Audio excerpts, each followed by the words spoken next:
have a show all filled with guests. So opening up for today is going to be John Bas.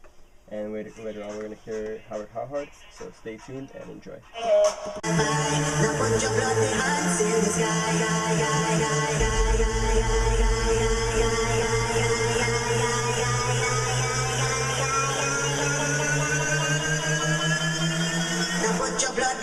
in the sky, go.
Interview with him himself, person. All right, say hello. Hello, what's up? Besides it being 90 degrees outside and 1,000 in here, no, I'm just busting your balls 'cause I'm sweating. Yeah, fat kids and heat don't mix. So what's up? Not much. What's up with you? I mean, this is a great set.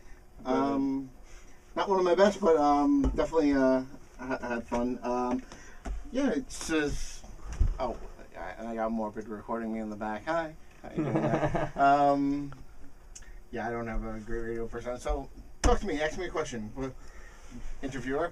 I'm gonna put you on the spot now. That makes sense. I don't know. So, how often do you play in New York, and what do you? I'll be honest. And the next thing I have coming up in New York is. At the end of August, it's a party called Psychedelic Journey. So what do you usually produce? What is the sound that you right now, I'm kind of playing like a little experimental. It's kind of like a mix of like the subground sound, but a little closer to old school hardstyle. It's about at like 135 BPM. It's a little slower than what normally I would play. It's something a little experimental, but it's it kind of caught on a little bit. So I got good feedback from it, and like I said, I guess everyone will hear it come September when it drops. Is this your first record, or did you have it before? No, I think the last record I put out was in 2007, something like that. It's been quite a while. So yeah, there's been a big gap between. No excuse but my own, because back then. You kind of go through like phases. Like for a while, I got really caught up in like throwing events for a while, and that took like a huge portion of my time, effort, and everything else. And then after that, it was like the DJing, and then just kind of getting resituated, moving, and all this stuff, and rebuilding everything. So.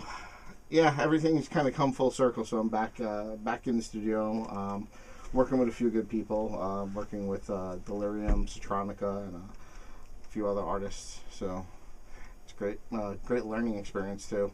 Learning a lot of stuff that I just didn't even think about on previous productions. So like what kind of stuff did you not think of? Oh, big thing maybe like doing something in 2003, you weren't thinking about putting all everything in perfect key and everything. You're just like, I'll just get this drum sample and this and just throw this in there. And now it's like learning a lot more of the technical aspects of everything to get it sounding way, way, way better than previous releases. Wait, so do you think that's kind of like what happened to you, or is it just the market itself? Oh no. Shift toward perfection, I guess. Oh no. I'm saying that basically, I'll admit to it. My previous work was kind of ignorant. Like with the way software and everything has progressed over the years, it's just there's so much more you can do, and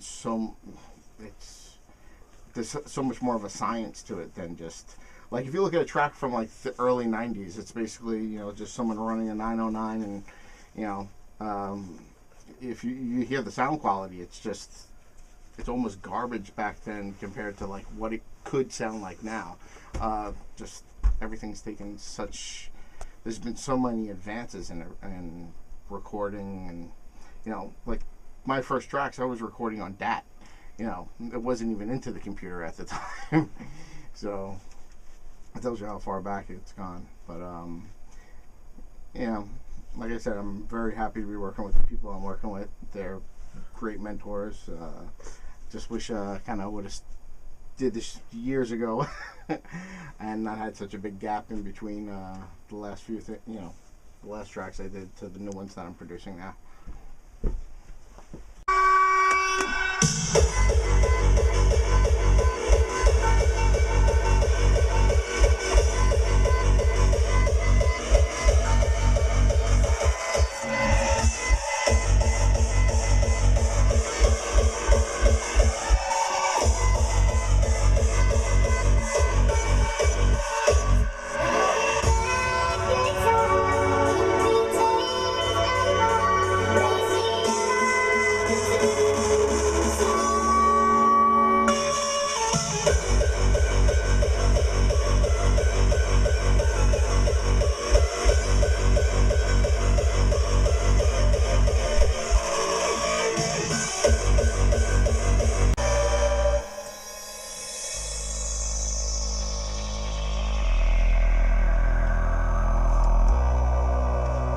Yes.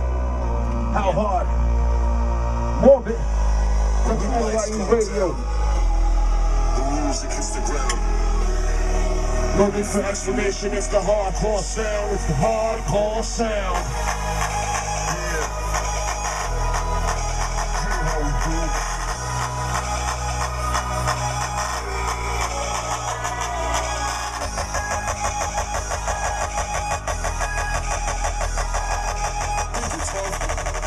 Come at us. It's the hardcore sound.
song we did and make their own version of it. And we have artists in Argentina. We have a Dutch artist, a big Dutch artist, which when I premiere that song, I'll say who it is. But we have someone in Spain working on a version. There's so many remixes of it. It's gonna be awesome. And again, it's gonna show hardcore is a worldwide thing. It's not just exclusive to the countries where it's popular. You know, we dealt with, and we say, hey, look, this is what we're looking to do. We think your sound's gonna fit, because it's not just they're taking the song and doing it in the same sort of style. We have, you know, a fast version, a slower version, one that's a little more melodic, one that's Right, it needs to be representative of what they. yeah, and take their own sound. You know, I dictated almost nothing to these people other than, you know, production things. Oh, tweak this and tweak that. Everything else is do what you want to do.